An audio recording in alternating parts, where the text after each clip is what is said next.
কারণ কি এইখানে দ্যাট কিন্তু আপনি ব্যক্তি এবং বস্তু উভয়ের ক্ষেত্রেই ব্যবহার করতে পারবেন। এই কারণে হ্যালো গাইস, সবাই কেমন আছেন? আশা করি সবাই ভালো আছেন। আজকে কমপ্লেক্স সেন্টেন্সের বাকি পার্টগুলো নিয়ে আলোচনা করব। তো কমপ্লেক্স সেন্টেন্সটা মূলত অ্যাকচুয়ালি কি, যেটা আমি এর আগের ভিডিওগুলোতেও বলেছি, তো আজকেও একটু বলে নিচ্ছি।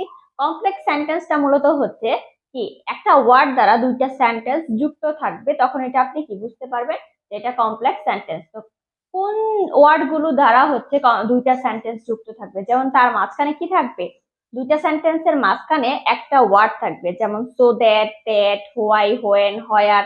এই ওয়ার্ড গুলো যখন থাকবে দুইটা সেন্টেন্সের মাঝখানে, তখন আপনি বুঝতে পারবেন কি এটা হচ্ছে কমপ্লেক্স সেন্টেন্স।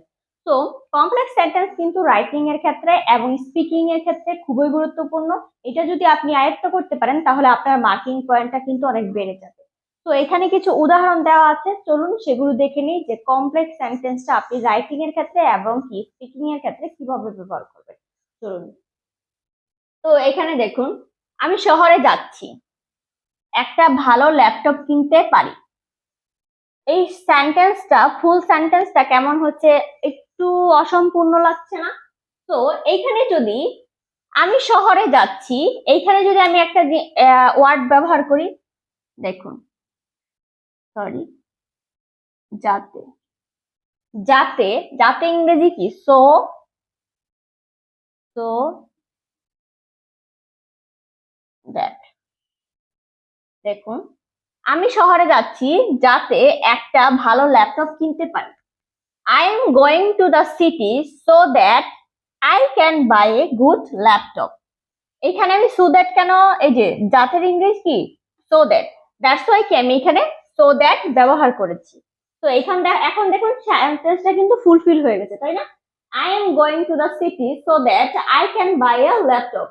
এখন পরের বাক্যটা বলার আগে আমি একটা জিনিস বলে নিই, দ্যাট, পরের বাক্য হচ্ছে দ্যাট আপনি কখন ব্যবহার করবেন। দ্যাট কিন্তু আপনি ব্যক্তি এবং বস্তুর ক্ষেত্রে, উভয় ক্ষেত্রে কিন্তু আপনি দ্যাট ব্যবহার করতে পারবেন।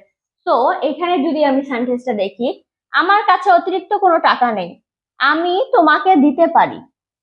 এইখানে সেন্টেন্সটা কেমন লাগছে না? এখানে যদি একটা ওয়ার্ড ব্যবহার করি, কি ব্যবহার করি দেখুন, আমার কাছে এত টাকা নেই যা আমি তোমাকে দিতে পারি, কি, that, that I can give you. এখন এইখানে কিন্তু এই যে আমার কাছে অতিরিক্ত টাকা নেই, তার মানে কি এখানে কিন্তু বস্তু বুঝিয়েছে, দ্যাটস ওয়াই আমরা কি এখানে দ্যাট ব্যবহার করেছি। এই দ্যাটটা কিন্তু আপনি ব্যক্তির ক্ষেত্রে ব্যবহার করবেন, বাকি পরের সেন্টেন্সটা দেখলে বুঝতে পারবেন। সে স্বীকার করেছিল কি, এইখানে কি, সে অপরাধী ছিল। তাইলে এইখানে যদি আমি ব্যবহার করি, সে স্বীকার করেছিল যে, এখানে যদি বলি, সে স্বীকার করেছিল যে সে অপরাধী ছিল। He confessed that he was guilty. এইখানে আমি দ্যাট কেন ব্যবহার করেছি, কারণ কি এইখানে দ্যাট কিন্তু আপনি ব্যক্তি এবং বস্তু উভয়ের ক্ষেত্রেই ব্যবহার করতে পারবেন। এই কারণে আমি এইখানে দ্যাট ব্যবহার করেছি। আশা করি এই সেন্টেন্স গুলো আপনি বুঝতে পেরেছেন। যদি আমার এই সেন্টেন্স গুলো কেউ বুঝতে না পারেন, অবশ্যই আমাকে কমেন্ট করে জানাবেন যে আমি বুঝতে পারিনি। আপনি কোন জায়গাগুলোতে বুঝতে পারেননি, অবশ্যই আমি বুঝিয়ে দেওয়ার ট্রাই করব। এবং যারা যারা আমার আগের ভিডিওগুলো দেখেননি, ওগুলো কিন্তু খুবই গুরুত্বপূর্ণ ভিডিও ছিল, তারা চাইলে কিন্তু আমার পেজ এবং আমার ইউটিউব চ্যানেলে গিয়ে আমার আগের ভিডিওগুলো দেখে আসতে পারেন।